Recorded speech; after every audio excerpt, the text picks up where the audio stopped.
Russia is struggling to make gains in more territory now.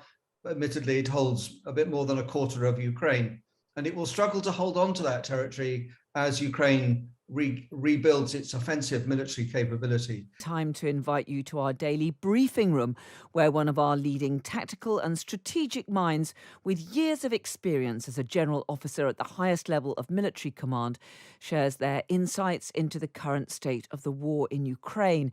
And today I'm joined by General Sir Richard Barrons, former commander of the UK's Joint Forces Command.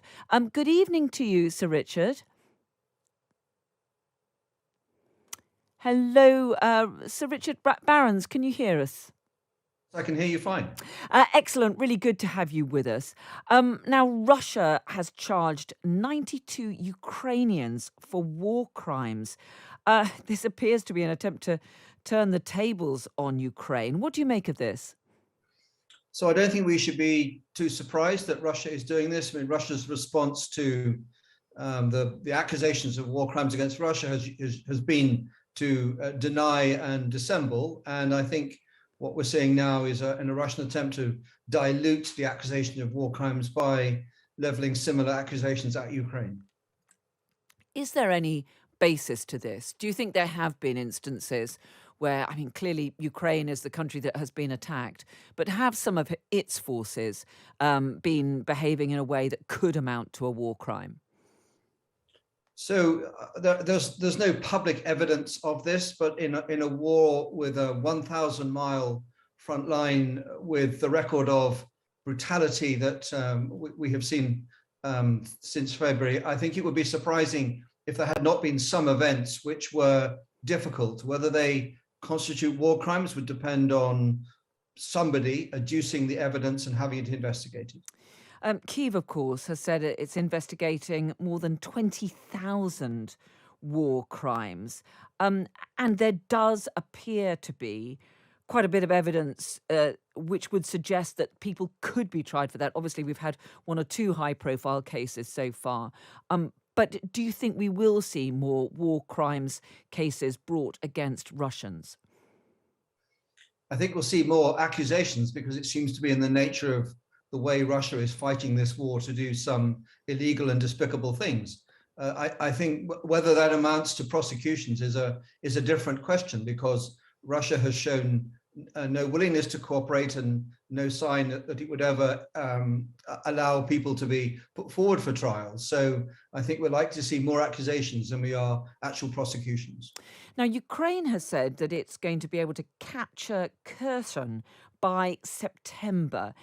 How realistic do you think it is that it could achieve that?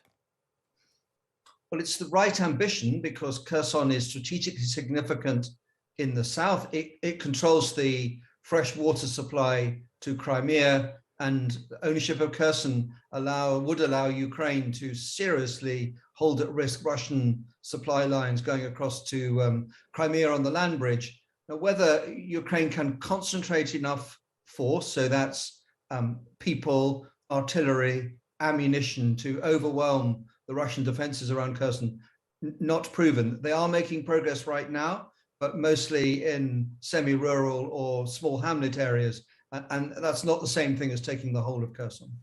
The big development at the end of last week was the signing of this deal, which was supposed to release some of the millions of tons of grain, which is currently blockaded by Russian forces. We then saw those missile strikes on some of the key ports. Where is that deal? When I was talking to a senior Ukrainian minister yesterday on Times Radio, he was saying that they were still planning to actually begin shipments of grain within perhaps a week or two. Do you think that's realistic? Yes, I think it is, because the requirement to get big commercial ships into Odessa to pick up the grain and take it to hungry people around the world depends on the Russian Black Sea Fleet not getting in the way, on the Ukrainian armed forces not targeting these ships, which would be bizarre if they did. And it requires some demining activity to get these ships safely into port. But I think at the heart of this, Russia does not want to be seen to be starving very large numbers of people in Africa in particular, because many states in Africa are wondering which side to back in this conflict, and being starved as a result of a Russian blockade would mean they'd unlikely to support Russia. But is that sufficient to provide enough trust that Russia is not going to attack these convoys? So we won't know. We are actually relying on Russian self-interest to allow this movement to go ahead, and a certain amount of international supervision, particularly from Turkey, which has played a leading role in brokering the deal. But I think it's a sign that Russia still needs friends around the world, and it's not making friends if it starves people that might otherwise cleave to the Russian cause.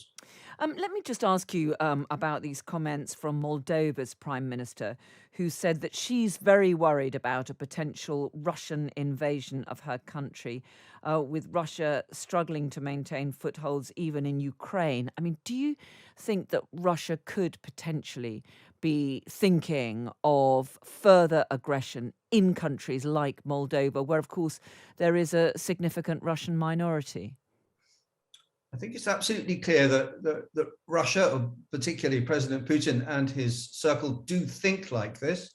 And if they had an easier run in Ukraine than they've had, if they could muster the military resources without having to mobilize the whole of Russian society, which I think they feel would be a very difficult thing to do, then they would imagine taking back territory which they see as traditionally Russian, although many would argue with that. The reality, I think, is different, which is Russia is struggling to make gains in more territory now.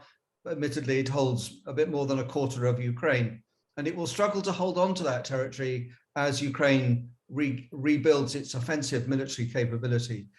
But we need to relieve ourselves here of some sense of a deadline, because, well, what would happen, for example, if Russia called a halt this autumn, sat still and rebuilt its forces over the winter, and then renewed the offensive somewhere next year? There's no law that says wars have to be quick and short, and this feels like a war that is going to be very long indeed. Well, a slightly depressing note, but General Sir Richard Barrons, former commander of the UK's Joint Forces Command, really good to have your thoughts. Thanks very much indeed. The sanctions are hurting him and are causing problems with the whole structure of his economy. And the Russian economy relies on things like gas and natural resources. Joining us now is Admiral Lord West, former Chief of Defence Intelligence and a Security Minister. Good evening to you, Lord West. Good evening. Really good to have you with us. Let me ask you first of all about the accusations that President Putin is using gas and gas supplies as a weapon of war, trying to blackmail the EU, endlessly cutting off gas supplies and so on. Is this something we should be seriously concerned about? I think I'd have 2 points on that. One is that he clearly is doing that. And the second is that we should be concerned about it, because the European nations have not been good at getting their act together until very recently.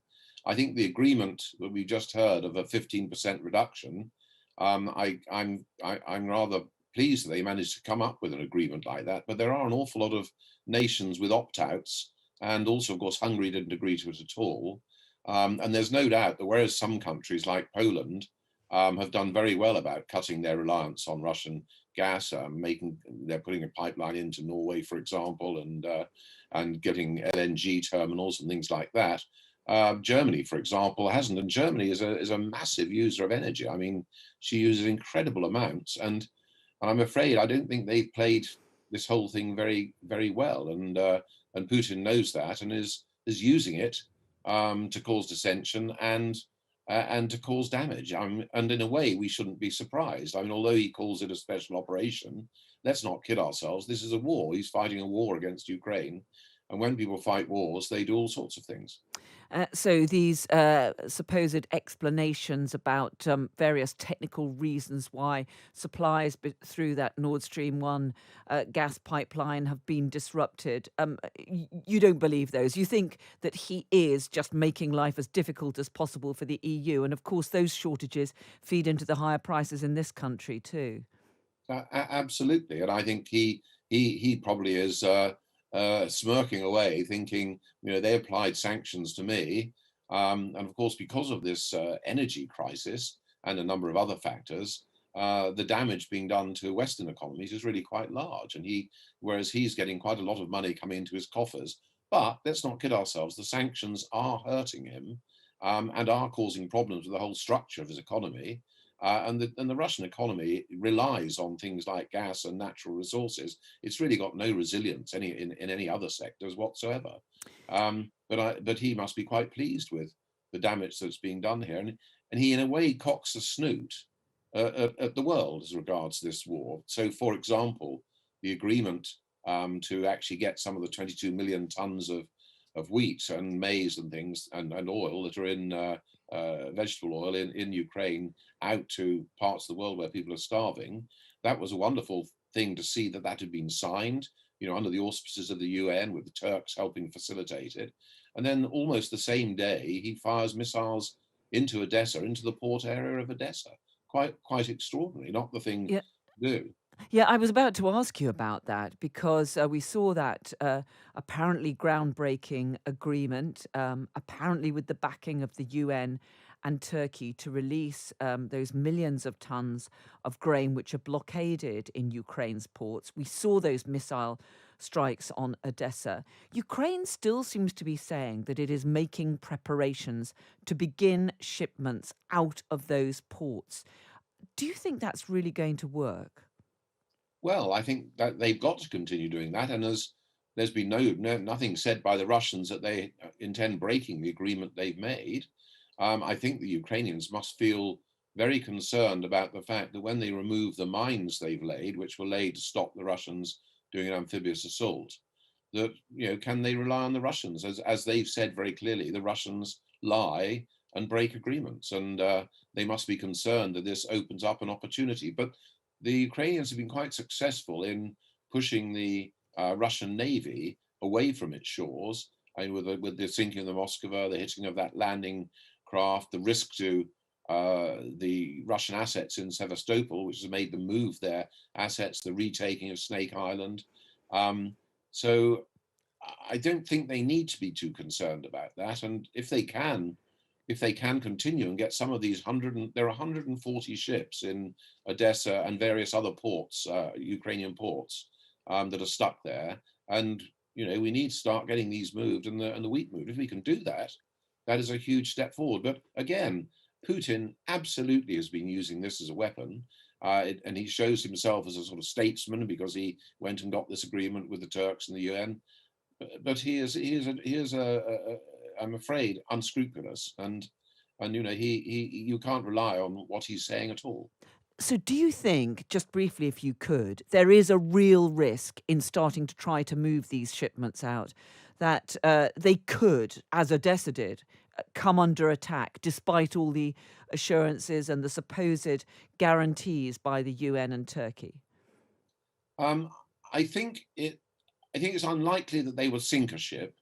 But I think they will say, we've got to board this to see if it's carrying something that, is contraband, something that helps the war effort. They can make it all very, very difficult and, sort of recapture a ship, so to speak, and this sort of thing. I mean, apart from anything else, as a humanitarian thing, there are 500 merchant sailors who've been stuck on these ships now for months now. And they're running out of food and supplies and all this sort of thing, can't get home to their families. So there's another aspect to this as well. But the Russians must be casting around for things. There's no doubt that the latest US rocket bombardment capability that they've given to Ukrainians is having an impact on the Russians. It's highly accurate. It's taking out Russian fuel dumps, and it's having an impact on the fighting. Okay. I don't believe it'll stop the Russians grinding down the Ukraine in the Donbass region, but my goodness me, it's making life a lot more difficult for them. Admiral Lord West, former Chief of Defence Intelligence, former Head of the Navy, former Security Minister. Really good to talk to you. Thank you very much indeed. Thank you. Putin's regime, of course, government, are more interested, of course, in doing their own thing, especially with China, because although they're supposed to be allied with China, there's still rivalries going on there because if China are doing their own space station, then Russia feel, well, actually, we should be doing our own as well. The US State Department said it was surprised by the announcement. I mean, I'm not a space scientist. I'm not an international policy expert, although I like to think I am in my own lunchtime occasionally, right? But I mean, I'm not surprised by this at all. Should they have been? No, they should be surprised because they announced this even before the present crisis. Okay, I didn't see that. They're planning to pull out. So absolutely right. One of the reasons they announced it some time ago is because the agreement between the United States, Japan, the European Space Agency, Canada, and Russia is due to come to an end, and that's the point, because the life cycle of the station is coming to a close as well. But engineers have said actually the station can keep going till about 2030, and America were hoping then all the signatories would actually keep it going till 2030. But Russia had already indicated that probably not. They didn't want to go that further. And that Putin's regime, of course, government, are more interested, of course, in doing their own thing, especially with China, because although they're supposed to be allied with China, there's still rivalries going on there. Because if China are doing their own space station, then Russia feel, well, actually, we should be doing our own as well. And Putin is looking backwards in time towards the Soviet era, where Russia used the space program as very much for propaganda purposes. And you can't really do that with the International Space Station because it's there for cooperative ventures. Yeah. And when, of course, they have done it for propaganda purposes, it has backfired on them. And of course, the head of Roscosmos, Dmitry Rogozin, has just been dismissed, of course, and replaced with a new figure, Yuri Borisov, who one of his first things is saying that we will actually not continue after 2024. We will build our own space station. But that's going to cause up a lot of other problems, I think, for Russia now, because one of the reasons they joined the ISS program was because they wanted to replace the Mir space station, which entered the Earth's atmosphere, with Mir 2, but they couldn't afford it. Their economy collapsed after the fall of the Soviet Union. So by joining internationally, that would be great. Now, when they first announced they were going to build the space station, that was great. The Russian economy was booming. They got great trade deals, but then came their invasion of Ukraine, the sanctions. And it's going to be questionable whether they can actually afford a major international independent space program and wage what will end up being a long, drawn-out war in Ukraine. Well, indeed. What do you think, apart from the war in Ukraine, the declining relations with Western countries, is promoting this? Is it really about different projects, different goals in space? How might what the Russians want differ from what the Chinese want and what the Europeans and the USA want in space? They all actually want the same things, interestingly enough. Russia would like to probably get into the commercial market with space. They've already used some commercial activities on their section of the ISS, actually. But I think they'd like to get into that more, offering the possibility, because they've already seen how successful America has been. China actually last week announced they're actually going to have a commercial wing to their space program, taking people up into space. So they're all looking at that. They all obviously want to look for space exploration, but let's look at the reality of this now. A lot of this is for commercialization of space. Raw materials from the moon and the asteroids, that's going to be critical. Preferably for helium-3, an isotope of helium that's available on the moon, which would be perfect for nuclear fusion reactors. Not available on the Earth, only available on the moon. It's one of the reasons the Chinese are pushing for it. So I think what we're going to see is a commercial aspect to this. This is for commercial reasons as much as anything else. And of course, if you're going to not use oils and carbon-based fuels on the Earth, you're going to look for alternatives. You actually have to look to the space program actually for that level of technology, and that's why they're all pushing. So I think actually the Europeans, the Americans, the Chinese, and India now, we've got to throw India into the hat now, they're pushing for this, and Russia are all looking for the same thing, commercialization of space for their own economic benefit. This is really intriguing if you consider all the problems that we have on terra firma, on Mother Earth, and they're all fighting it out in space. Who decides, who governs what goes on in space? Is there some big international agreement, or can countries pretty much do what they want once they leave the Earth's atmosphere? Well, in theory, you're all supposed to work together. There is an International Space Treaty which dates to 1957, which is grossly out of date now. I mean, it really needs updating. And you almost need a body, really, probably based at the United Nations, though given the United Nations' behaviour with Ukraine, whether it's really practical or not is another argument, to work together. China often ignored the international agreements for going into space. For instance, they've just launched part of their space station, and the large booster is just going to fall to Earth. They haven't guided it down at all, and everyone's looking at it with raised eyebrows that they're letting this huge piece of kit just fall back down without any proper re-entry capability for it. And in theory, you are supposed to all work together and to cooperate, but that's not going on very well at the moment. Although, to be fair to Russia, they often are very good with this and often do cooperate and tell everybody, tell the Americans, we're launching this is the angle it's going at, please be careful, we're going to put it at this angle. So they are supposed to cooperate. But once you leave Earth's area and go to, say, places like the Moon or anywhere else, there is no international agreements on that, apart from the treaty that says you can't claim anything. This is something that we expect, is a preparation for a possible operation to encircle and blockade the Russian occupied city and possibly force the Russian military into the surrender or leaving the city entirely. Let's go on the ground now to Ukraine to get the latest with the supposed Russian operational pause that's going on in the Donbass and Ukraine's tactic to destroy bridges to cut off Russian advances in Kherson. Illia Ponomarenko is a defence reporter with the Kyiv Independent and joins me now live from Kyiv. Good afternoon to you, Illia. Hello. Hello, thank you for joining us. Some of the main headlines we've been hearing over here, and I want to get your opinion on them, is that the city of Kherson is slowly being recaptured by Ukrainian forces. That was a bit of information put out by the UK Ministry of Defence this morning. How do you feel about that, and is that a correct representation of what's happening in that area? Well, let's start with the point that what Ukrainian military is doing is most probably a preparation for a larger operation in this region, in the south, because of the last few weeks, what we have seen is the wide destruction of fuel depots, munitions depots, other facilities, command posts, basically disrupting Russian logistics and also command and control system, and also the very support and the position of the Russian military on the so-called west bank of the Dnipro River. So we continue seeing this months for nearly a month, for weeks, and the latest developments are really one of the loudest, which is the basically the destruction of several key and very important bridges.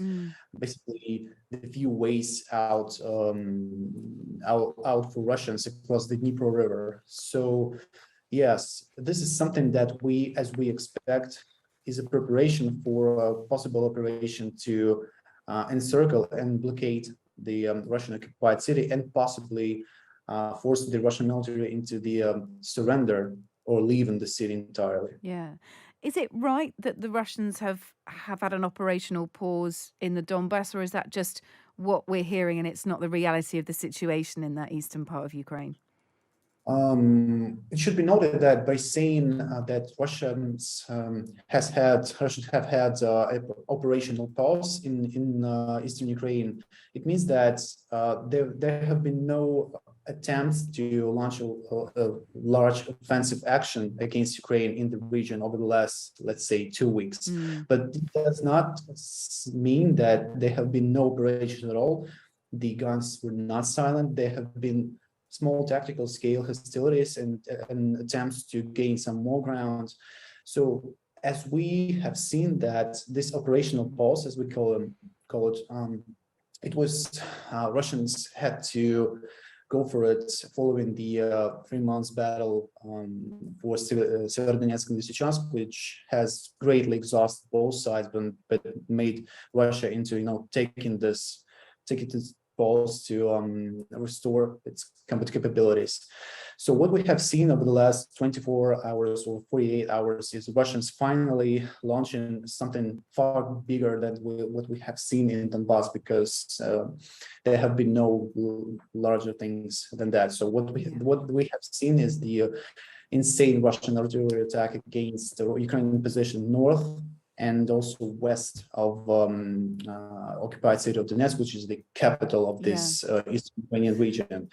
And according to the reports from the ground, from the sites, these artillery attacks were followed by frontal offensive by Russian infantry. So it looks like they have resumed offensive operations. You live in Kyiv, you live in Bucha, which is the town outside Kyiv where we saw Russian forces completely take over, and we saw some horrific scenes when military were able to go back into that region after Russia had retreated. And a stark warning here, really, from you, Illia. I noticed that you tweeted earlier and said a Russian cruise missile was intercepted this morning, just really close to your house, and that is really for you to continue to have to heed serious warnings about this war and about the threat on civilians such as yourself. Yeah, we did have multiple incidents, rocket incidents and missile hits in Kherson Oblast, which is in northern Ukraine, also suburbs of Kyiv, like northern suburbs of Kyiv, northeast, northwest, including the sadly remembered city of Bucha. So yeah, according to the military, one of those cruise missiles launched from the territory of Belarus have been intercepted close to my actual house in Bucha. So those missiles are coming from Belarus. Yeah, in many ways they're coming from Black Sea, from like maritime missiles. Yeah. Also from aircraft launched from Belarus. I think we had 2 or 3 air raid sirens roaring today in Kyiv since the beginning of the day. Well, Probably we'll have. Yeah, I mean, you know, please take care. Thank you for continuing to speak to us here on Times Radio. We do appreciate it. That is Illia Ponomarenko, who is a defence reporter with the Kyiv Independent and was joining us there from just outside Kyiv. I anticipate that there will be some very heavy Russian counterattacks in the form of aviation and also missile attacks to try and break up the Ukrainian attack. Let's start off with some international developments. And this was the first Ukrainian city to fall to the Russians. I'm talking about Kherson. It's an occupied southern port. Could it be a defining moment in the 6-month conflict? It has strategic significance for both sides as it's a gateway to the Black Sea. But as we heard yesterday, Ukrainian forces are making progress in their bid to cut off the Russian troops, thanks to their successful targeting of the Antonovsky Bridge, which is the only way to get across the Dnieper River. Let's talk to Chris Parry, former Royal Navy warfare officer and aviator turned strategic forecaster. Chris, hello to you. Yeah, good evening to you. Good evening. People are talking about this being a defining moment, but we've seen a few of those before. People have got very, very excited, trying to win or will Ukrainian success into existence, only to be beaten back by the reality on the ground. So what does your experience tell you about this? I think you're right with your first impression. I think we've got to wait and see, and until we see solid, achievable results, I think we have to be very guarded about what's really happening here. I think we've witnessed throughout propaganda on both sides, and I think little successes have always been sort of pumped up as being good strategic successes. I don't think that's the case here. The fact of life is the Russians made a determined push against Kherson early in the campaign. Some of their best troops were employed in taking Kherson, and they won't let go of it lightly. And I anticipate that there will be some very heavy Russian counterattacks in the form of aviation and also missile attacks to try and break up the Ukrainian attack. And why won't the Russians let go of it lightly? And why are the Ukrainians so determined to surround them? Well, strategically, it sits just to the north of Crimea, right in the center of southern Ukraine. And if the Russians were to lose Kherson, it leaves Crimea open to attack by the Ukrainians. It also prevents really any attempt by Russia to attack Mykolaiv and Odessa to the west. I think the Russian agenda throughout has been to try and capture the whole bottom third of Ukraine. It's the old province of New Russia under Catherine the Great. And Kherson, if it is lost, would present a tremendous blow to their hopes in that area. The other thing about it is they won't be keen for the Ukrainians to get in there and find out what the Russians have done in Kherson. Wherever the Russians have taken over a place, we know they've pillaged the place, and they've obviously raped the women, and also there have been war crimes whereby people have been killed. And I think evidence of that obviously will not help Russia's case at all in why it's in Ukraine. So they won't be keen to allow the Ukrainians to get back on the ground again. Yeah, I see a gentleman called Oleksiy Danilov, who is the secretary of Ukraine's National Security Council. Well, he claims that Moscow's now moving the maximum number of troops in the Kherson direction. Won't that mean they will lose troop numbers from, or they'll have to sacrifice troop numbers from the Donbass area, which is where they've been gathering? That's right. I mean, they're holding onto those areas in the east quite well at the moment, especially in the Donbass region.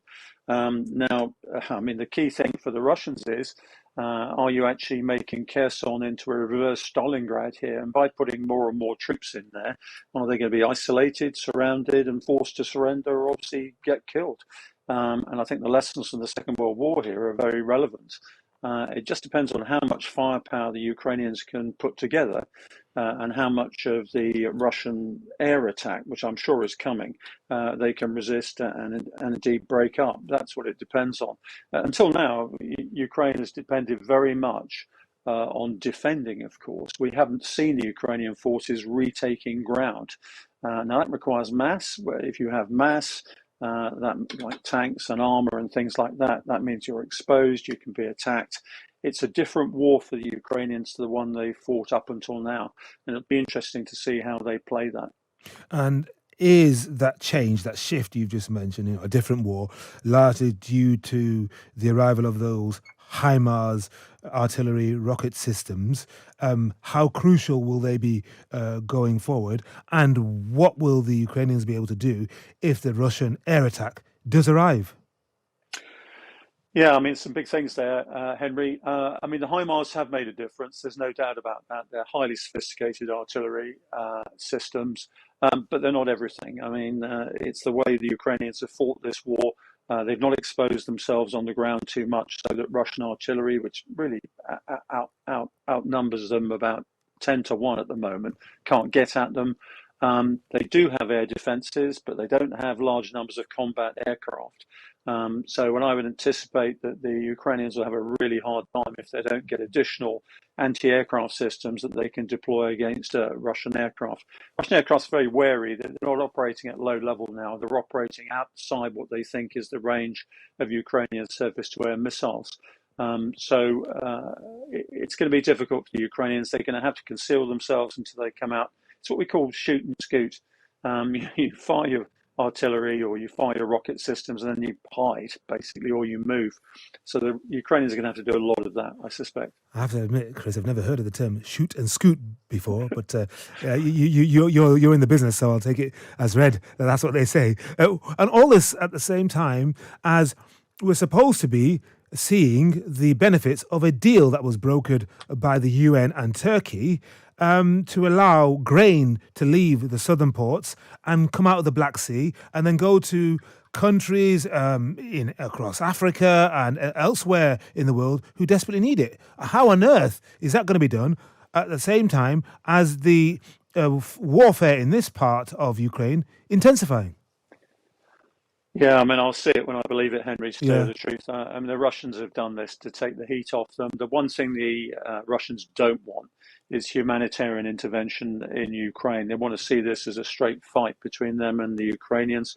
And the whole idea of having international presence or footprint on the ground will be total anathema to them. So what they've done is they come up with this agreement, but we know now that whatever agreement you come to with the Russians, they'll break it as soon as it suits them. Yeah.